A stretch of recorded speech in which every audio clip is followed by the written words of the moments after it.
সারের সংকটে বিপাকে পড়েছে কুষ্টিয়ার কয়েক হাজার কৃষক। দিনের পর দিন বাজারে ঘুরেও মিলছে না চাহিদা মতো সার। ফলে সার সংকটে ফাঁকা পড়ে আছে হাজারো বিঘা ফসলি জমি।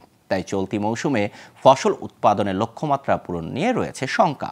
এতে দুশ্চিন্তার ছাপ কৃষকের চোখে মুখে। দ্রুত সার সংকট নিরসনের দাবি কৃষকদের। কুষ্টিয়া থেকে সনি আজিমের তথ্য চিত্রে প্রেক্স রিপোর্ট। কয়েকদিন ধরে কুষ্টিয়ায় মিলছে না ফসফেট, ড্যাপ সহ বিভিন্ন ধরনের বাংলা সার। এসব সারের জন্য কৃষকরা ঘুরছেন বিভিন্ন দোকানে, তারপরও পাওয়া যাচ্ছে না চাহিদা মতো সার।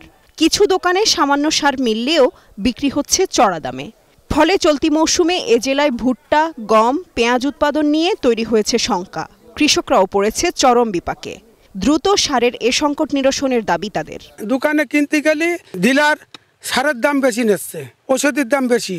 কত কোম্পানি না দিলে আমরা কোন পাবো? মাঠ কর্মীকে একদিনও আমাদের সেন দেখা করে না।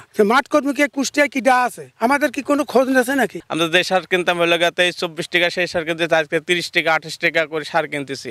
এরকম যদি আমরা সার কিনতে, আমরা কৃষক কিভাবে বাঁচবো? আমাদের এখন ভূমি পড়ে থাকে, আমরা চাষি মানুষ, এর পারে আমরা নির্ভর। ঠিক মতন আবাদ না করতে পারি, তাহলে আমরা কি করে চলবো?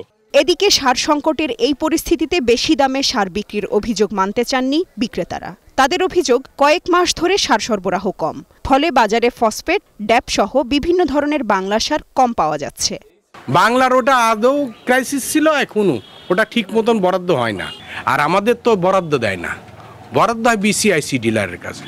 আমরা সামান্য কিছু মাল পাই, যদি ওভার দাম হয়ে যায় আমরা মাল বিক্রি করি না, কিনিও না। যেহেতু আমাদের দামে দিতে পারবে না, মেমো দিতে পারবে না, আমরা বিক্রিও করবো না। কৃষি কর্মকর্তারাও বলছেন, 3 মাস ধরে তারা দেশি সারের বরাদ্দ পাচ্ছেন না। নতুন বরাদ্দ এলে সার পাবে কৃষকরা। তবে পরিস্থিতি সামলাতে কৃষকদের বিকল্প সার ব্যবহারের পরামর্শ দিলেন এই কর্মকর্তা। গত 3 মাস যাবত এই সারটার বরাদ্দ নাই এবং কৃষকের কাছে এই বাংলা ডিএপি বা বাংলা টিএসপি সারটা অতি প্রিয় একটি সার। কিন্তু তাদেরকে বুঝতে হবে যে সকল সারের মধ্যে যে গুণাগুণ সব সারের মধ্যেই সমান। কাজেই তারা ওইটা ফ্যাসিনেশন বাদ দিয়ে যে কোনো যে আমাদের টিএসপি সারগুলো রয়েছে আমদানি করা, সেই সারগুলো তারা ব্যবহার করতে পারে। কুষ্টিয়ায় দ্রুত সারের এই সংকট নিরসন না করলে চলতি মৌসুমে ফসল উৎপাদনের লক্ষ্যমাত্রা পূরণ হবে না বলে মনে করেন কৃষিবিদরা।